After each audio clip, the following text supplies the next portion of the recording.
18, a gente começou. Faltam alguns versículos que eu gostaria de falar. Ele diz assim: na verdade, as nações se enfureceram. Chegou, porém, a tua ira, o tempo determinado para serem julgados os mortos. Então, isso aí vem depois do arrebatamento, já lá no final, Apocalipse capítulo 20 vai falar sobre esse julgamento. Não é agora, é como se tivesse terminado todos os, os selos, as trombetas, e dá o galardão àqueles que foram salvos mediante o sangue de Jesus. Colossenses 3:6, vamos lá para Colossenses 3:6. Colossenses capítulo 3, verso 6. Nós temos esse presente, além das bodas do Cordeiro, nós temos esse presente. Por essas coisas é que vem a ira de Deus sobre os filhos. Acabamos de ler, né? Ora, nessas mesmas coisas andaste vós também no outro tempo, na época do pecado aí. E aí, por isso, vem o julgamento. Esses são os julgados, aqueles que, infelizmente, não abandonaram o velho homem. Segundo Coríntios 5:10, vamos lá para 2 Coríntios 5:10, que a gente já tinha lido ontem.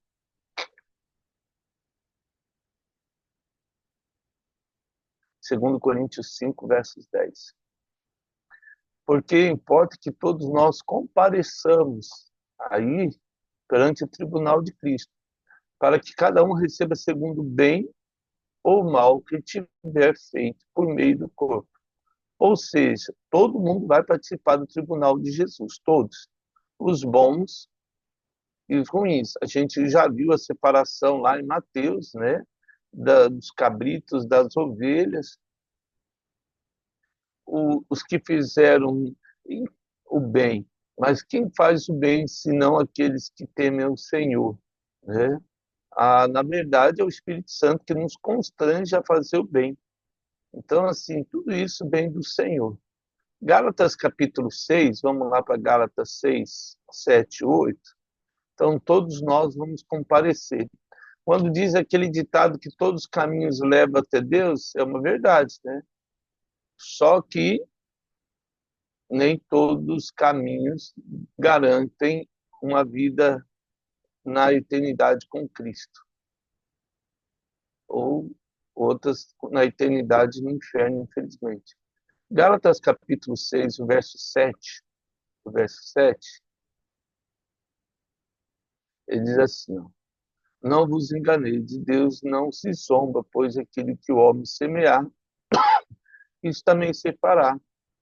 Porque o que semeia para a própria carne, da carne colherá corrupção. Ou seja, é um corpo corrupto, não herda a presença de Deus. A gente já leu, né, em Coríntios essa questão do corpo, né? Mas o que semeia para o espírito, do espírito colherá vida eterna. Ou seja, uma vez que eu alimento mais o meu espírito que a minha carne, eu estou mais perto daquele que Deus deseja para nós. E aí, quando nós vamos morrer, o nosso espírito é atraído pelo Espírito de Deus nos céus. Agora, se eu desejo e sou servo da minha carne, escravo dos meus desejos, quando eu morro, o inferno me atrai, a minha carne. Agora, falando sobre o galardão. 1 Coríntios 3,14, vamos falar um pouquinho agora do galardão. Então, a gente viu aí aqueles que são julgados pelo mal que fizeram, agora pelo bem.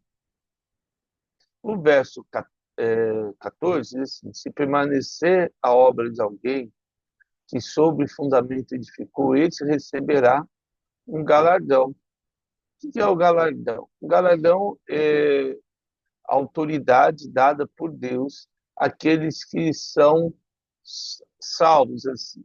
Então, nós vamos ter algumas parábolas, a parábola da cidade, a parábola dos talentos, que a pessoa tinha e multiplicou. Aquele que tem mais, né? É, porque, assim, quanto mais cidade você tem, quanto mais talento você tem, mais poder você tem, você conquistou, né? É um sistema de...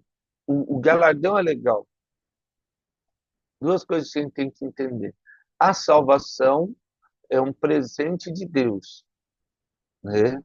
O SOS, né, é um presente de Deus, porque nós somos lavados e remidos pelo sangue de Jesus e somos salvos.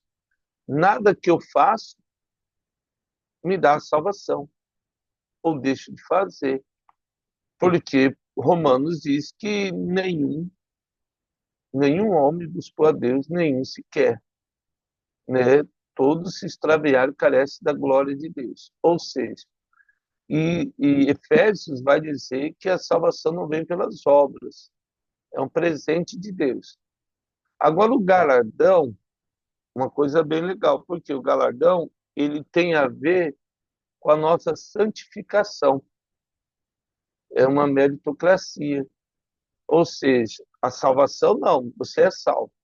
Mas o galardão, você pode multiplicar ele pelos atos, pela uma vida direcionada pelo Espírito Santo.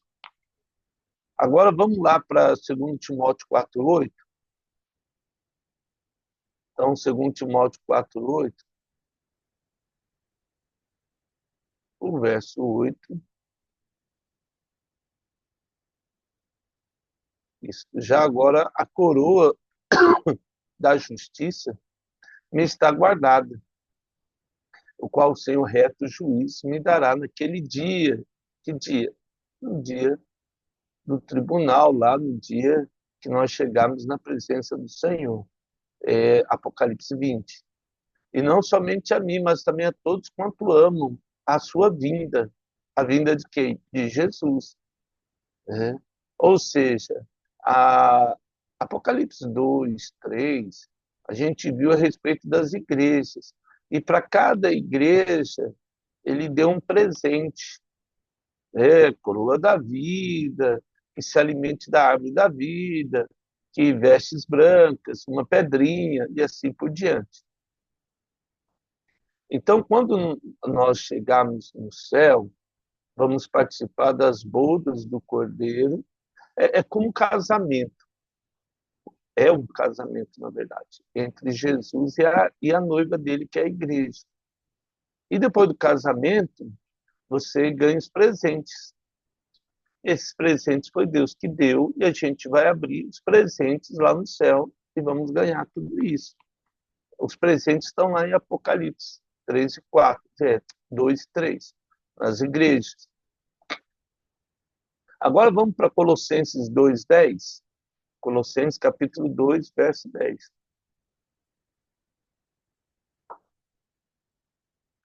Colossenses capítulo 2, verso 10. Ó, o verso 10 ele vai dizer assim: também nele estáis aperfeiçoados, ou seja, processo aí de santificação. Ele é o cabeça de todo principado e potestade. Ou seja, todo querubim, todo arcanjo está debaixo da autoridade. Eu nem conto os anjos aqui, porque o grau de hierarquia é como um soldado, assim, tem a importância dele. A gente viu no caso de Gabriel, que aparece bastante na Bíblia, mas ainda são, né, sim, tem a função dele, não menosprezando longe, né, disso, mas é questão que ele coloca assim a questão de autoridade para dizer, ó, Jesus é maior do que qualquer coisa, tá ali. Vocês acham que, tipo ele dizendo, né, para a igreja em Colossenses, vocês acham que o anjo é alguma coisa em si mesmo? Não, ele depende de Deus, né? Tudo depende de Deus. É isso que ele quer trazer em Colossenses, na igreja de Colossos. Nele também fosse circuncidado, não por intermédio de mãos, mas nos despojando. Então, a circuncisão nossa vem pelo Espírito Santo, nosso selo, nossa marca, mas nos despojando do corpo, da carne, que é a circuncisão de Cristo. Ou seja, quando eu me liberto do meu corpo, aí eu sou circuncidado, tendo sido sepultados juntamente com ele no batismo. Ou seja, no dia do nosso batismo, nós morremos, no qual igualmente fomos ressuscitados, mediante a fé no poder de Cristo. Então, toda vez que eu passo por um batismo, né, eu ressuscito com Deus aí, é como se eu tivesse morrido com Jesus e pela fé eu nasci um novo homem. Talvez você não veja uma mudança no batismo, mas com o passar dos dias, essa mudança ela tende, ela é desenvolvida. As pessoas veem em nós uma mudança. Querer mudar todos os dias sempre é bom. Eu creio que enquanto a gente tem o desejo de mudar, é porque o Espírito Santo está batendo no nosso coração. Quando a gente para de querer mudar e acha que já está bom, aí é porque alguma coisa precisa ser mudada, né? Mas amém que nós temos esse desejo de mudar todos os dias, ver algumas coisas que precisam ser mudadas. Efésios 3:10, vamos lá para Efésios capítulo 3, verso 10, e aí esse texto importantíssimo, Efésios 3:10,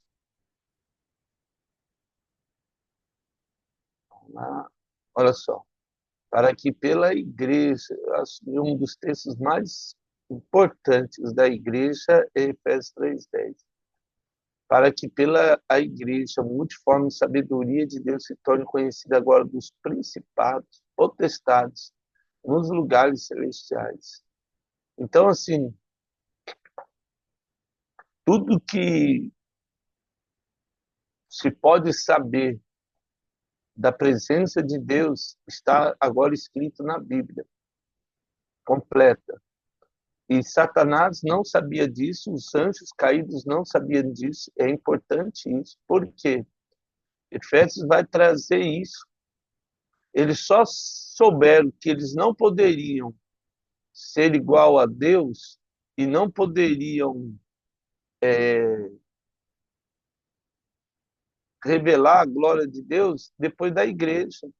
É como se ele tivesse cego, né? O pecado cegou o Lúcifer e todos os outros seus anjos. Cegou, simplesmente cegou. E eles não viram a burrada que eles estavam fazendo.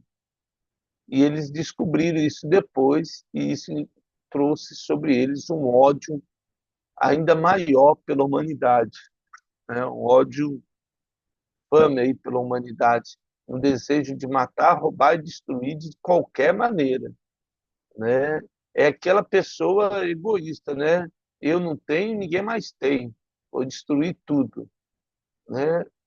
E olha que ele está fazendo um bom trabalho, infelizmente. A gente vê a natureza aí, a humanidade em si,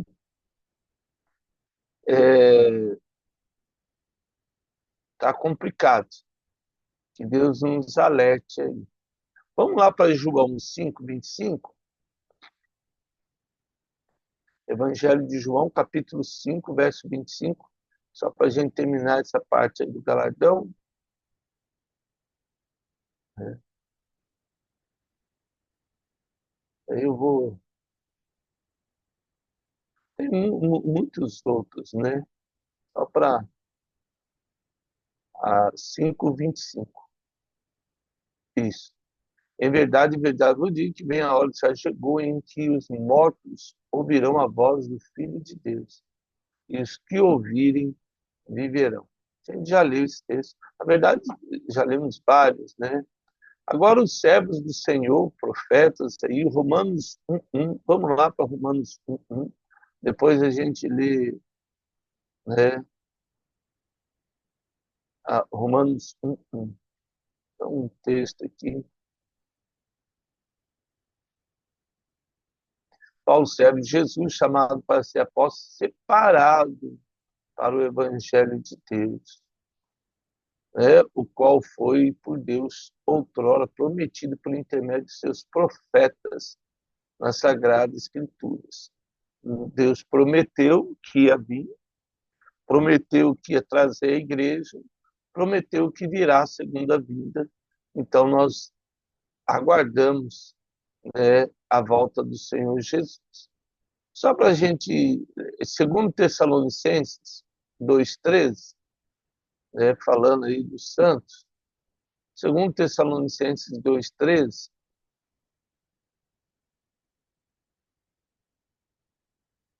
segundo Tessalonicenses 2:13, deu uma corridinha aqui, são vários outros textos. Entretanto, devemos sempre dar graças a Deus por vós, irmãos amados, pelo Senhor, porque Deus vos escolheu desde o princípio, ou seja, lá na eternidade, para a salvação, pela santificação do Espírito e fé na verdade. Nós fomos salvos, santificados na verdade aí, do Espírito e a fé na verdade. É tremendo, para que os que também vos chamou mediante o nosso Evangelho para alcançar a glória de nosso Senhor Jesus Cristo. Ou seja, esse é o nosso objetivo, a glória de Jesus. Outros textos a gente poderia ler sobre os santos, a gente já também tocou nesse assunto, mas vamos ler lá os que destroem a terra, né, que apareceu lá no verso 18. Primeiro Coríntios 3:16, vamos lá, 1 Coríntios 3:16. 1 Coríntios 3:16, o verso 16, olha só o que diz. Não sabeis que sois santuários de Deus e que o Espírito de Deus habita em vós? Aí o apóstolo Paulo faz um questionamento aí. Se alguém destrói o santuário de Deus, Deus o destruirá, porque o santuário de Deus, que sois vós, é sagrado. Esse é o nosso corpo, né? Ah, olha só, o nosso corpo é templo do Espírito Santo. Esse corpo, quando nós não cuidamos bem dele, não cuidamos daquilo que é de Deus, a gente acaba se destruindo, se auto-sabotando. Eu acredito que a história de Sansão aqui casa bem. Sansão se sabotou de uma maneira assim fora do comum, né? Talvez a questão da orfandade tomou no coração, mesmo não sendo órfão, ou a vaidade, ou o orgulho. Quem somos nós aqui para julgar o caso de Sansão? Fato é que ele realmente se auto-sabotou. Ninguém se engane a si mesmo. Se alguém dentre vós se tem por sábio neste século, agora, exatamente agora, 2025, faça estudo para se tornar sábio. Ou seja, porque a sabedoria deste mundo é loucura diante de Deus, porquanto está escrito, ele apanha os sábios na própria astúcia deles. Então, assim, a gente, como ontem o pastor pregou lá no culto da virada, o pastor Jetos, e ele falou, e é uma verdade, né? A, o saber das Escrituras sem a intimidade com Deus, conhecimento da verdade, não significa nada a leitura. Muitas pessoas vão saber a Bíblia de cor salteado. É legal saber muitas coisas, mas isso tem que ter um impacto no nosso coração, um incômodo, uma mudança de vida, né? E outra vez, o Senhor conhece os pensamentos dos sábios. que são pensamentos vãos, perda de tempo, né? A, o propósito desse estudo nosso aqui de manhã não é falar de ninguém, quem é certo, quem é errado, é só de ler a Escritura, né? É, o nosso objetivo aqui não é se você vai compartilhar ou não, desde que, né, o Espírito Santo fala, poxa, hoje isso aqui foi legal, não sabia, e será que vai ser assim? Né? E perguntar, eu também agradeço. Né? O propósito desse estudo não é, mas é levar a gente a pensar, parar e pensar um pouco nos nossos atos, na nossa vida, e só isso. Não temos nenhuma outra pretensão além disso aí. Portanto, ninguém se glorie nos homens. E aí ele continua, né? Pode subir um pouquinho, Gustavo, por favor? Isso. Ninguém se gloria aí nos homens, porque tudo é vosso. Seja Apolo, Cefas, que é Pedro, seja o mundo, seja a vida, seja a morte, seja as coisas presentes, seja a futura, tudo é vosso, tudo é nosso, né? O homem ainda não entendeu que tudo pertence a ele, e nós pertencemos a Cristo, e Cristo pertence a Deus. Então, se eu vou morrer e vou estar com Cristo, essa é tudo. A natureza era nossa lá em Gênesis, capítulo 2. Deus deu tudo. E a gente está destruindo tudo. Né? A ganância do ser humano. E é triste. Às vezes, às vezes eu vejo esses debates de Bíblia. Triste isso, quem que se permite ir lá discutir, debater para provar é, é, como que é, né? Errais não conhecendo escrituras nem o poder de Deus. A gente já sabe, quem convence o homem do pecado, do juízo, da justiça é o Espírito Santo. Quando a gente debate e a gente só envergonha o evangelho, né? Porque não é pela nossa força. Quando eu vou discutir com alguém ou vou falar, provar para ele que, olha aqui, a Bíblia que está certa, você está errado, não, não é esse o propósito de Deus. Mas quando eu ajoelho no chão, me ajoelho e clamo ao Senhor, entro no meu quarto e fecho a porta, aí o nome de Jesus é exaltado. A gente vê Jesus subindo no monte toda hora para orar, descendo, jejuando, orando, buscando, né? Aí o diabo é tão sujo que alguém pega e fala, olha lá, ele pegou o chicote e desceu nos vendedores, cambistas, no átrio lá do templo, e a gente tem que ser assim também, né? Com coisa que a gente tem autoridade para isso. Tem autoridade, sim, mas não sei se esse é o propósito de Deus no século XXI, para ganhar alguém para Jesus.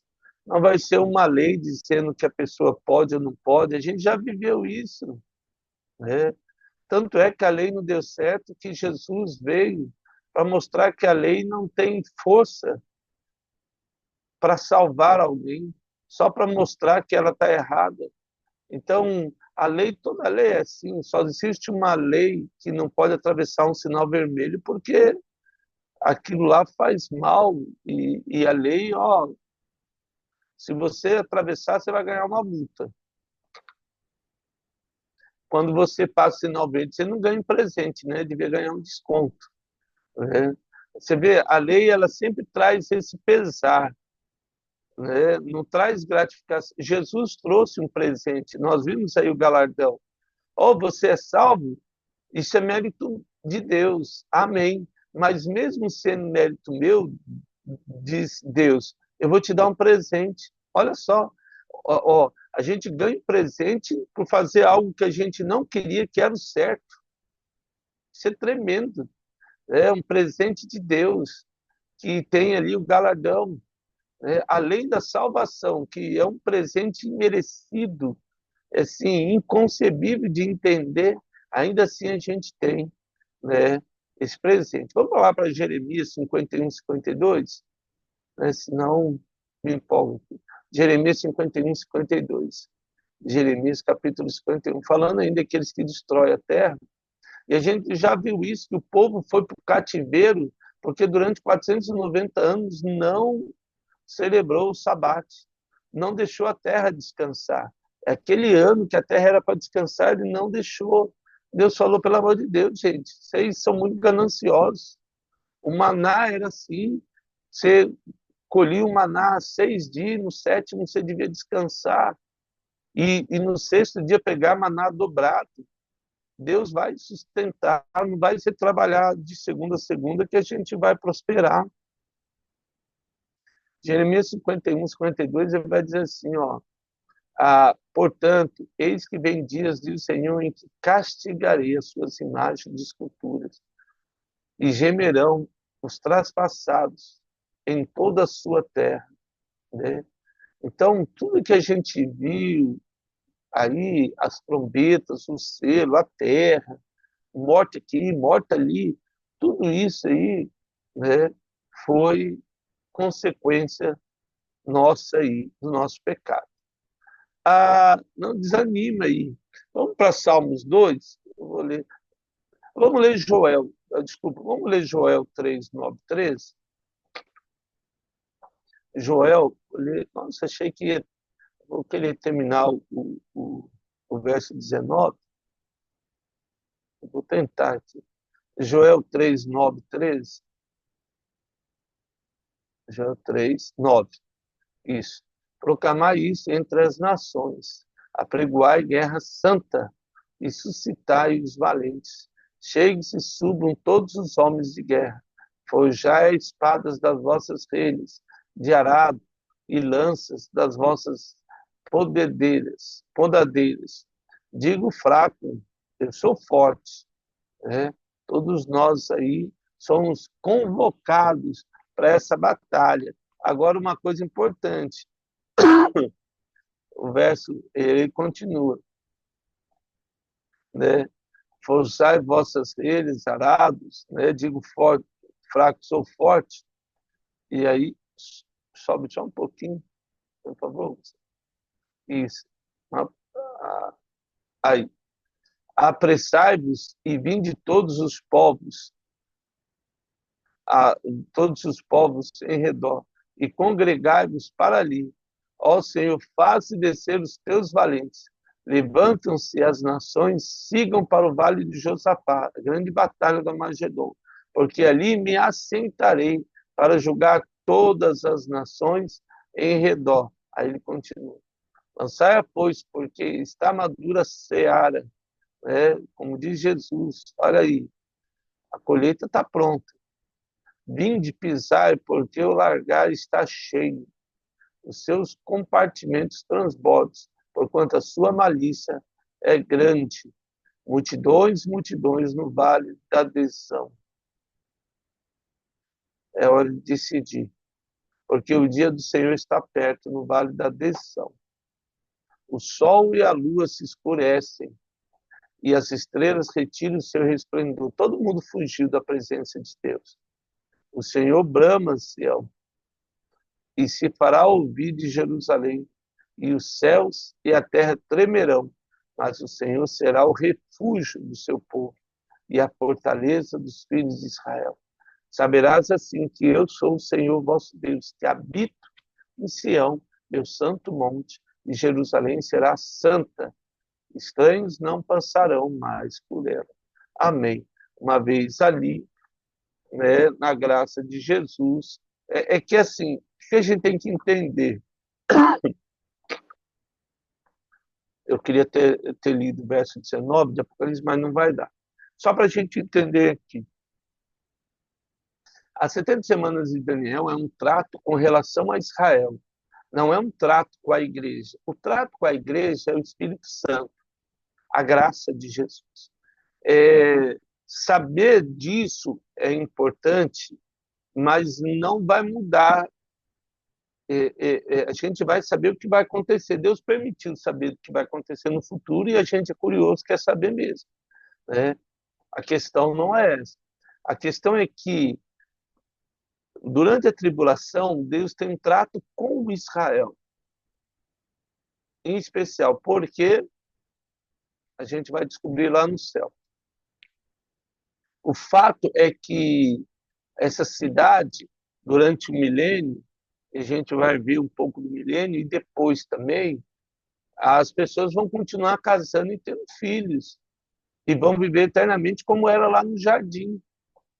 A diferença é que Deus permitiu que eu e você, como igreja de Jesus, pudéssemos usufruir da autoridade de Cristo. Como diz a palavra, não sabeis vós que sois deuses, né? Parece estranho falar assim, mas a verdade é que nós vamos usufruir da autoridade de Cristo. Como vamos estar no trono, vamos estar lá, realeza, sacerdotes e realeza, reinos. Somos nós. O resto é como Adão e Eva. Vamos casar, vamos prosperar, vamos ter família aqui, e nós vamos ser uma família com Deus. Não tem como comparar assim. Por mais que eu e você possa imaginar, viver com Cristo vai ser outro nível, né? Então, assim, não, não tente comparar o que vai ser. Ah, mas se eu ficasse aqui no mundo? Não, não é igual. Só quando a gente chegar lá no céu, você e eu vamos entender esse amor do Pai. Amém? Mas que a gente consiga. O propósito de todo esse estudo aí é que isso nos incomode a pregar de Jesus. Porque é bom estar no céu, mas o melhor mesmo é subir aos céus com o máximo de pessoas que a gente puder. Esse é o objetivo, né? Ó Pai, nos ajuda, Deus. Mesmo conhecendo do futuro, conhecendo o que há de acontecer, que o Senhor não nos permita guardar para nós mesmos e enterrar aquilo que o Senhor nos deu, o nosso talento. E o nosso bem maior é o Evangelho da Graça. Nos ajude a compartilhar esse Evangelho e a testemunhar do Teu Evangelho e falar do Teu amor. Orar pelas vidas serem curadas, pessoas serem restauradas e conquistadas em Jesus. É que eu lhe peço, ó Pai, traz de volta a chama do desejo de pregar de Jesus a cada dia sobre nossas vidas. Coloca as pessoas certas, ó Pai, que eu lhe imploro no nome de Jesus. Amém. Amados, que Deus nos abençoe nesse dia aí de primavera, no nome de Jesus.